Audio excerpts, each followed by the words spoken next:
my dear friend and partner in so many issues, President Hollande of France and his delegation. This is obviously an occasion in which we are deeply concerned about nuclear security, making sure that nuclear materials don't fall into the hands of terrorists, but in the wake of the Brussels attack, with our memories of the tragedy in Paris, we have not only great urgency around the nuclear issue, but eliminating generally the scourge of terrorism. And we are continuing to deepen the partnership with France around counterterrorism efforts. We've made some significant strides around information sharing. President Hollande has been a leader in helping to galvanize the European community around the necessity to be more effective in transatlantic exchanges of information and rooting out foreign fighters, identifying potential attacks, cutting off financing. And so this has been a very useful exchange in terms of examining the progress that have been made by our teams and where we still have to push a little bit harder. We're both absolutely committed to the destruction of ISIL, and France has been a key coalition partner in our efforts in Iraq and Syria. So we had an overview of the progress that's been made on the campaign and some of the strategic decisions that have to be made in the coming months to make sure that we build on the progress that we've seen in reducing ISIL's territory and putting them back on their heels. And we also had an opportunity to discuss the possibilities of a new government being formed in Libya and how we can try to solidify a structure there that would prevent ISIL from using that territory as a future stronghold, as well as deal with the broader issues of refugees, both because of the enormous humanitarian concerns that these refugees present as they try to make their way to Europe, but also the consequences of how the refugee problem is putting enormous strains on European unity and the strategic concerns that we have there. Those are concerns not just for Europe, but also for the United States. As always, France has been a great partner with us on a whole range of other global issues, and I want to, in particular, commend once again President Hollande's critical leadership in forging the Paris Agreement. We agreed that we need to work as diligently as possible to make sure that we bring the agreement into force and that we implement it effectively. We have no time to lose. So, Mr. President, it is wonderful to see you again, and I thank the outstanding efforts of your entire team in making progress on all these critical fronts. Well, first of all, please allow me to thank President Barack Obama for organizing this summit on nuclear security. This was his willingness as early as 2010 to get all the countries to understand that there were some risks. And among these risks, there is terrorism. So the first purpose of that meeting is to talk about the global terror threat. It is a threat for all countries.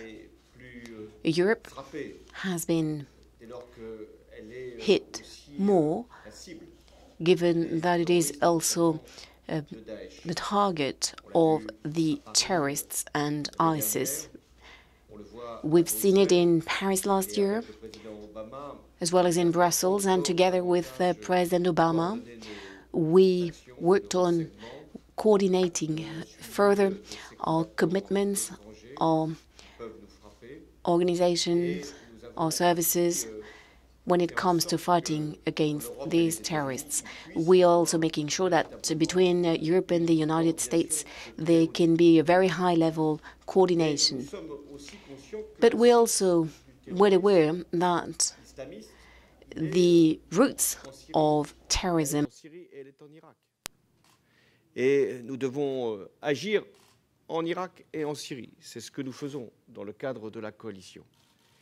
Et nous constatons que Daesh est en recul. We note that Daesh is losing ground thanks to the strikes we've been able to launch with the coalition. We are continuing to support Iraq. This is also a decision we have taken, supporting the Iraqi government and making sure that they can claim back their entire territory, including Mosul. In Syria, we are acting both in terms of military support as well as politically. Here again, we are convinced that Daesh is losing ground and losing the battle. And in this respect, Raqqa is a target.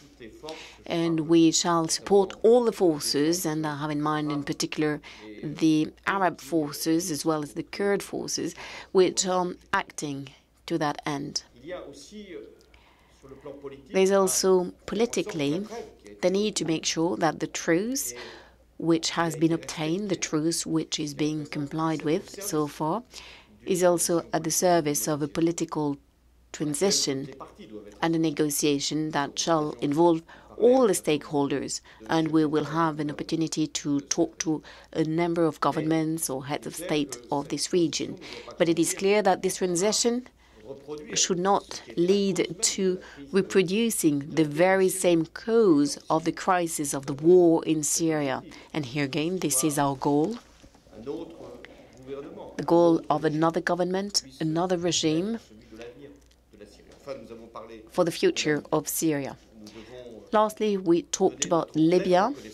We fully acknowledge the Libyan government because it is that government, the Sarraj government, under his leadership, that will gather the international support and will bring about stability, and that will prevent the migration flows that can both be a tragedy for the individuals, can also feed trafficking, and it is also about preventing Europe from having to deal with tens and thousands of people, even though Europe has a duty to make sure that the refugees can claim asylum. So we have to do everything so that stability can be now a priority for Libya. We also discussed a number of other topics, including the agreement with Iran, given that both Barack Obama and myself and all the others who were involved in the negotiations, we've been playing our role, and now we have to make sure that the commitments are met. So it was important that we could get together. And once again, I would like to commend, pay tribute to the friendship between our two countries, and as well as Barack Obama's ability to stand by us in the fight against terrorism. Thank you, Barack.